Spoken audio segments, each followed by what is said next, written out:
কে জিতবে আজকের ম্যাচে, কলকাতা নাকি দিল্লি? ভবিষ্যৎবাণী করল খালাসিটিয়া। আইপিএল 2024-এর 17তম মাসের 47তম ম্যাচে আজ রাত 8টায় মুখোমুখি হবে কলকাতা নাইট রাইডার্স ও দিল্লি ক্যাপিটালস। কলকাতা ও দিল্লির মধ্যে 47তম ম্যাচে জিতবে কোন দল, সেটি নিয়ে ভবিষ্যৎবাণী করল জ্যোতিষিটিয়া। গত 22 মাস শুরু হয়েছে আইপিএল এর 17তম আসর। 17তম আসর প্রথম 10 ম্যাচের মধ্যে 5 ম্যাচ জিতলেও বাকি 5 ম্যাচ হেরেছে দিল্লি ক্যাপিটালস। অন্যদিকে নিজেদের প্রথম 8 ম্যাচের মধ্যে 5 ম্যাচে জিতলেও বাকি 3 ম্যাচে হেরেছে কলকাতা নাইট রাইডার্স। আইপিএল এ কলকাতার বিপক্ষে এখন পর্যন্ত 33 ম্যাচ মোকাবেলায় 15 ম্যাচে জয়লাভ করেছে দিল্লি এবং 17 ম্যাচে জয়লাভ করেছে কলকাতা নাইট রাইডার্স।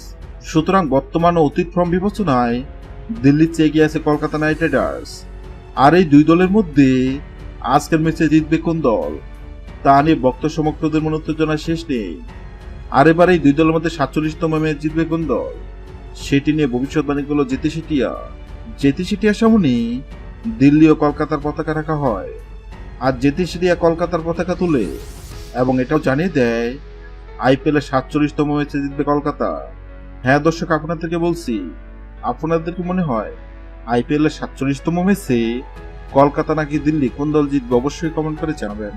ভিডিওটি ভালো লাগলে লাইক দিবেন এবং সাবস্ক্রাইব করে আমাদের চ্যানেলের সঙ্গে থাকবেন। ভিডিওটি দেখার জন্য আপনাকে অসংখ্য ধন্যবাদ।